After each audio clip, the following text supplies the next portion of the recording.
भागलपुर के समान न्यायालय स्थित समीक्षा भवन में जिलाधिकारी सुब्रत कुमार सेन की अध्यक्षता में समन्वय समिति की बैठक का आयोजन किया गया,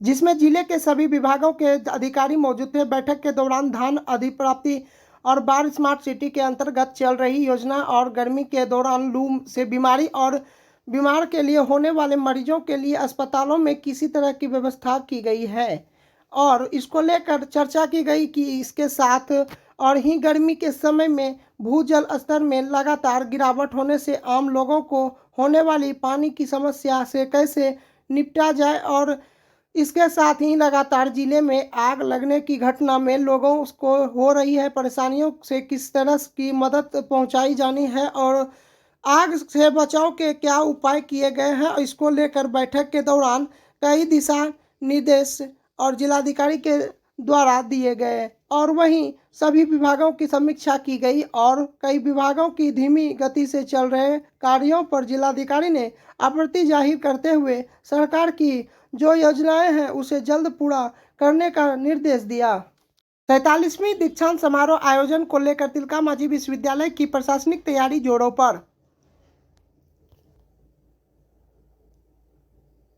भागलपुर जिले के तिलका मांझी विश्वविद्यालय में 47वीं दीक्षांत समारोह आयोजन को लेकर व्यापक तैयारी जोरों से चल रही है और जहां टीएनबी कॉलेज स्टेडियम परिसर में 26 अप्रैल को होने वाले 47वीं दीक्षांत समारोह में बिहार के राज्यपाल राजेंद्र विश्वनाथ अलकेहर और शिरकत और करेंगे। तिलका मांझी विश्वविद्यालय के टीएनबी कॉलेज स्टेडियम में और करीब 1900 डिग्रीधारी और छात्रों को राज्यपाल के हाथों डिग्रियां दी जाएगी और जबकि करीब 200 छात्रों को गोल्ड मेडल दिया जाएगा और जिसके लिए व्यापक तैयारी और चल रही है। और वहीं तिलका मांझी विश्वविद्यालय के कुलसचिव डॉक्टर गिरिजेश नंदन कुमार ने कहा कि 26 अप्रैल को दीक्षांत समारोह का राज्यपाल के आगमन को लेकर एसएसपी डीएम गहन और बैठक हुई और वहीं जहां प्रशासनिक स्तर पर सुरक्षा व्यवस्था को लेकर कड़ी इंतजाम होगा और वही कुलसचिव और ने कहा कि 46वीं दीक्षांत समारोह का आयोजन कोरोना संक्रमण को लेकर नहीं हो पाया था और जिन छात्रों का 46वीं दीक्षांत समारोह के लिए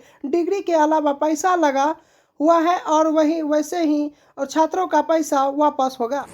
भागलपुर तिलका मांझी भागलपुर विश्वविद्यालय तिलका मांझी भागलपुर विश्वविद्यालय भागलपुर में दीक्षांत समारोह की तैयारी पूरे जोर शोर से है और 26 तारीख को महामहिम के द्वारा हम लोग को कार्यक्रम तय किया गया है महामहिम सचिवालय के द्वारा और हम लोग जोर शोर से लगे हुए हैं। करीब हम लोग 200 गोल्ड मेडल बांटने की तैयारी में है, दिया जाएगा महामहिम के हाथों के द्वारा और जितने भी लोग अप्लाई किए हैं करीब 1900 के करीब अप्लाई किए हैं उन लोगों को भी डिग्री मिल दी जाएगी। और रही बात तैयारी की तो हम लोग बहुत दिन से लगे हुए हैं और अभी जोर शोर से सारी तैयारियां चल रही हैं। पंडाल वगैरह का पूरा प्रिपरेशन हो रहा है, सब समय पर सभी जगहों पर निगरानी की जा रही है और तैयारी चल रही है। प्रशासन की ओर से हम लोग को सहयोग मिला कि एक दिन हम लोग प्रशासन के साथ बैठक की है। विशेष साहब माननीय कुलपति महोदय, उसमें एसएसपी डीआईजी साहब एसडीओ साहब ये सब लोग आए हुए थे, जीवन साहब, तो उन लोगों के द्वारा पूरा सहयोग मिल रहा है। जहाँ जहाँ महामहिम का काफिला गुजरेगा वहाँ पूरा साफ सफाई वर्क किया जा रहा है। इंक्रोचमेंट को भी हटा दिया गया है और रोड रिपेयरिंग का काम चल रहा है। सुरक्षा की चौक चंबन व्यवस्था की गई है, चारों तरफ सुरक्षा की व्यवस्था की गई है। साफ सफाई जोरों पर चल रही है। नगर निगम का भी ये यहाँ का जो भागलपुर का है उसका भी हम लोगों को बहुत सहयोग मिल रहा है। सहायक पदाधिकारी सहयोग कर रहे हैं इस कार्यक्रम में। कुल कितने डिग्रियों सर, कुल कितने छात्रों को डिग्री बांटी जाएगी? करीब 1900 के करीब छात्रों को या छात्राओं को डिग्रियाँ दी जाएगी और 46वीं में जो अप्लाई कर चुके। भागलपुर के तपस्या नर्सिंग होम में मरीज के परिजनों में जमकर हंगामा किया। वही मरीज और के परिजनों ने डॉक्टर पर इलाज के दौरान लापरवाही का आरोप लगाया है। तपस्या नर्सिंग होम में यह पहली घटना नहीं है और कई बार ऐसी घटनाएं देखी गई है। गौरतलब हो कि कुछ दिन पहले सुल्तानगंज के एक महिला स्टोन का इलाज कराने आदमपुर के तपस्या nursing home doctor Mrityunjay Kumar के पास पहुंची और जिनका ऑपरेशन कर दिया गया और उसके बाद वह घर गई तो अचानक पेट में दर्द उठ गया और फिर वह चेकअप के लिए आई तो डॉक्टर ने मरीज और उसके परिजन को काफ़ी डराते हुए कहा कि और उसे हेपेटाइटिस और है और उसे आईसीयू में रखकर इलाज कराना और होगा और पड़ेगा और मोटी और रकम भी ले ली है और ले गई है और डॉक्टर के द्वारा इलाज में लापरवाही के चलते और महिला की भी जान चली गई और इसको लेकर परिजन घंटों जमकर हंगामा करते दिखे और उन्होंने कहा कि और स्टाफ नवीन कुमार मरीज को काफ़ी टॉर्चर भी किए थे और साथ ही और वहाँ रह रहे मरीज के साथ 2 लोगों को भी काफ़ी टॉर्चर किया गया और स्टाफ नवीन का साफ तौर पर कहना था कि यहाँ से चले जाओ और वरना कोई तुम्हें मार देगा और अतः और महिला की मौत हो गई और हंगामा देख और सूचना पाते ही आदमपुर थाना पुलिस घटनास्थल पर पहुंची और माहौल को शांत कराते हुए शिनाख्यात में जुट गई। वहीं परिजनों का रो रो कर बुरा हाल है। क्या कुछ हुआ, क्या हुआ? मेरा नाम सतीश हुआ, जो एक्सपायर की वो मेरी बड़ी मम्मी है। एक्चुअली हुआ क्या था, इनको पथरी हुआ था पहले, ठीक है, पेट में दर्द हुआ था तो 5 दिन पहले हम लोग यहाँ पे एडमिट करवाए थे। 8 तारीख में रात को एडमिट करवाए थे। 8 तारीख में एडमिट करवाया गया था तो सर के पास। हॉस्पिटल का नाम क्या? मृत्युंजय सर। जॉन्डिस में ऑपरेशन, जॉन्डिस निकला था हल्का सा, बट उसके बाद ऑपरेशन कर दिया गया, ठीक है। उनके डिस्चार्ज हो गया 5 दिन के बाद। अच्छा, सब चीज़ ठीक था, सब नॉर्मल थी। घर गई, फिर पेट में दर्द उठ गया तो जब यहाँ वापस आया, चेकअप फिर से हुआ तो बोला कि इसको हेपेटाइटिस है। हेपेटाइटिस हो गया, जो बहुत बड़ा रोग है। इसका इलाज हम आपको आईसीयू में भर्ती करके करना पड़ेगा। तो हम लोग ने कहा ठीक है, आईसीयू का चार्ज बताया गया कि डेली आपको 10,000 रुपये अप्रोक्स लगेगा और आपको एडमिट रहेगा। तो एडमिट हुआ गया, हम लोग को लगा 2 दिन तक ठीक था, परसों एडमिट करवाए हम लोग, परसों भी ठीक था, कल भी ठीक थी।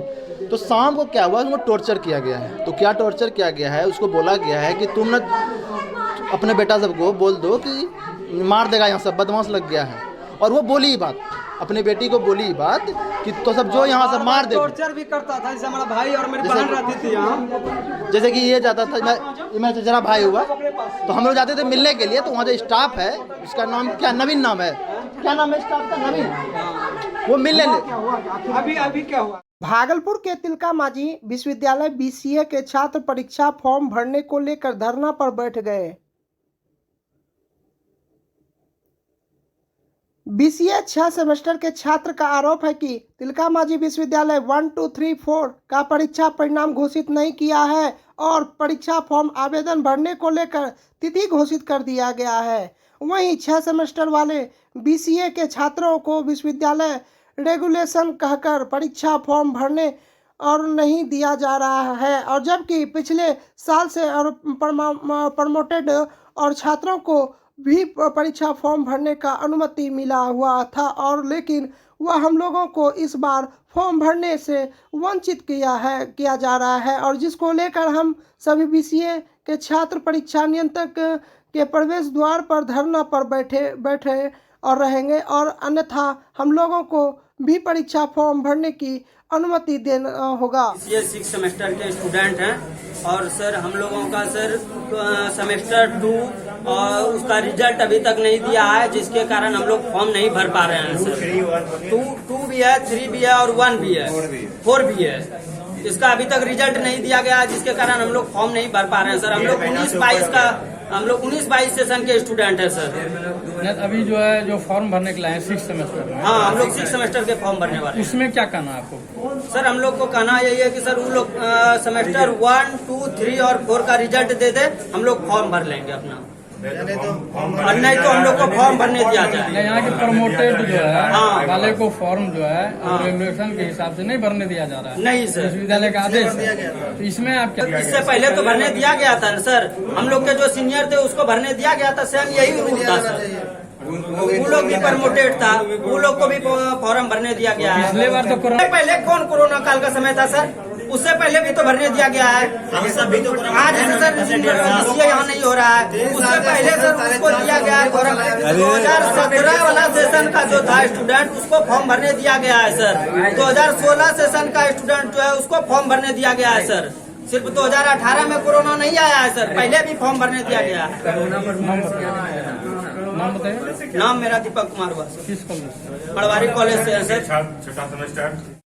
भागलपुर जिले के नाथनगर प्रखंड में अग्निशमन विभाग द्वारा लोगों को दी गई आग से बचाव और सुरक्षा की जानकारी। भीषण गर्मी और पछुआ हवा के मौसम में रोज कहीं न कहीं आग लगने की घटना हो रही है और भागलपुर जिला प्रशासन द्वारा अग्नि सुरक्षा रथ निकाल कर लोगों को आग से सुरक्षा के प्रति जागरूक करने का कार्य किया जा रहा है। वहीं मंगलवार को अग्निशमन टीम द्वारा नाथनगर प्रखंड के स्टेशन भवन में प्रखंड के लोगों को आग और से सुरक्षा और बचाव की जानकारी के साथ साथ उन्होंने जागरूक भी किया गया है और वहीं आग के प्रकार और उससे बचने के उपयोगों और उपायों के बारे में विस्तार से बताया गया। वहीं अग्निशमन विभाग के पदाधिकारियों ने बताया कि घर में खाना बनाने के दौरान या अन्य किसी प्रकार से आग लग जाए तो उस पर कैसे काबू पाया जा सकता है और वहीं अग्निशमन विभाग के पदाधिकारियों द्वारा इसका प्रयोग करके भी लोगों को बताया गया। वहीं अग्निशमन विभाग के पदाधिकारियों ने कहा कि यदि भीषण आग लग जाए तो और तत्काल इसकी सूचना फायर ब्रिगेड टीम को दे दी ताकि और नुकसान होने से बचा जा सके और टीम में अग्निशमन विभाग के महेश कुमार और प्रिंस कुमार सहित कई पदाधिकारी मौजूद थे। ड्रिल कराने आए थे इस ब्लॉक में और फायर के बारे में जानकारी दी। अगर आग लग जाती है तो उससे कैसे बचा जा सकता है उनके बारे में बताया गया। आग 4 प्रकार के होते हैं, A क्लास की आग, B क्लास की आग, C क्लास की आग और D क्लास की आग। A क्लास की आग में कौन कौन सी आग आती है उसके बारे में जानकारी दिया गया। A क्लास की आग में नॉर्मली आग आता है जो खरपतवार पुआल टाइप के इस प्रकार से जितने प्रकार के आग होते हैं वो A क्लास की आग में आती है। B क्लास की आग में तेली आग आती है और C क्लास की आग में CNG और LPG के आते हैं और D क्लास की आग में शॉर्ट सर्किट से जितनी भी आग लगती है वो क्या है D क्लास की आग में आती है। उसको बुझाने के लिए तरीका बताया गया है और ख़ास करके गाँव भरे इलाके में ब्रिज से ब्लेड से सावधानियाँ कैसे रहना है। वो ऐसे ऐसे जगह पे जहाँ पे हम लोग धूमपान नहीं कर सके, तेली आग हो गया, जहाँ पर कुछ खास कर जहाँ पे घर है कपड़ेल का घर है उस जगह पे हम लोग क्या है ब्रिज से ब्लेड का भी न करें। इस प्रकार से और आग के बारे में योग्यता बताया गया और आग को बुझाने के भी नियम बताए गए। A क्लास के आपको कूलिंग मशीन से बुझाना है। B क्लास के आपको एक होम एक्सटिंग्विशर आता है जो बिहार फायर सर्विस एक्सटिंग्विशर के अंदर में बारे में बताया गया है। आपका परिचय? मेरा नाम अग्निचालक महेश कुमार हुआ, मैं भागलपुर फायर स्टेशन में भी बता। भागलपुर अनुमंडलीय कार्यालय के निर्देश को लेकर नाथनगर के गोसादासपुर गांव में अतिक्रमण मुक्त कराने को लेकर पूर्व में सोमवार के दिन मापी की गई। इस दौरान नाथनगर के प्रखंड के संख्याकी पदाधिकारी और कंचन कुमार बतौर ने मजिस्ट्रेट और नाथनगर थाना पुलिस और बल की निगरानी में शांतिपूर्ण तरीके से मापी की गई और वहीं मौके पर मजिस्ट्रेट कंचन कुमार और ने बताया कि गोसादासपुर गांव में श्री रामपुर जाने वाले सड़क मार्ग के सड़क किनारे अतिक्रमण मुक्त कराने को लेकर SDO कार्यालय से पत्र जारी किया गया था, जिसको लेकर सोमवार के दिन मापी की गई। मापी के दौरान स्थानीय लोगों का भी काफ़ी सहयोग मिला और शांतिपूर्ण मापी का कार्य संपन्न हुआ। भागलपुर कोर्ट ने शहनवाज हुसैन इंजीनियर सलन सहित 2 को किया बरी। 2009 में आचार संहिता उल्लंघन मामले में हुआ था केस दर्ज।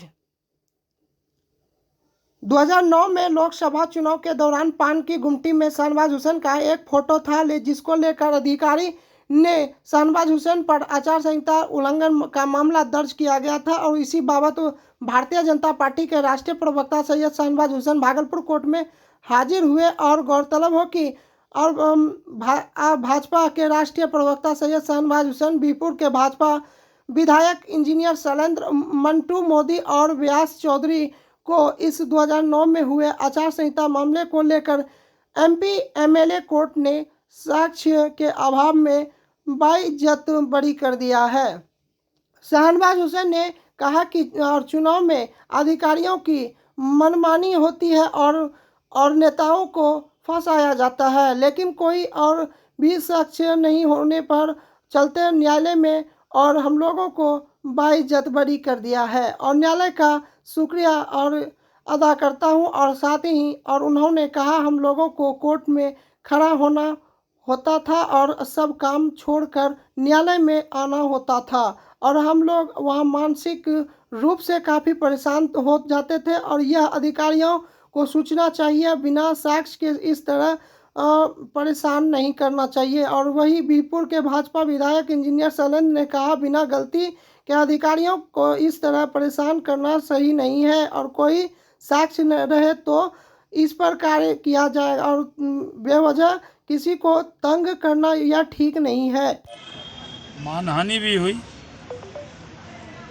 अदालत में आ रहे हैं, खड़े हो रहे हैं, कितना मानहानि होता है और बिला वजह क्यों होता है। तो माननीय अदालत ने बिहार सरकार का कोई साक्ष्य नहीं मिला। आइंदा संदेश जाना चाहिए कि राजनेताओं को जो चुनाव मॉडल कोड लगने के बाद अधिकारी परेशान करते हैं, उसका भी कोई ना कोई मॉडल बनना चाहिए। नुकसान हो सकता है लेकिन पराजित नहीं। आचार संहिता लगने के बाद सरकारी अधिकारी के द्वारा जिस तरह ये केस किया गया बिना वजह का, आज हमारे कोर्ट ने माननीय जज साहब ने हम लोग को बरी किया है। शाहनवाज जी दिल्ली से आते जाते रहे, मंटू मोदी को खामखा जेल जाना पड़ा और व्यास जी। तो आज सबसे पहले तो हम अपने जज साहब को, माननीय कोर्ट को और हमारे वकील साहब जो नभय जी और भोला बाबू दोनों जो है हम लोग के 13-14 साल से आज लड़ते रहे। तो और आज शाहनवाज जी बोले ही कि हम लोग दोनों इनके दोनों तरफ जो है कंधा है और इनका जो है एक रोड भी बनाएंगे इन्हीं के नाम से, उनको साइकिल भी देंगे और इनकी आर्थिक स्थिति को भी सुदृढ़ करेंगे। जितना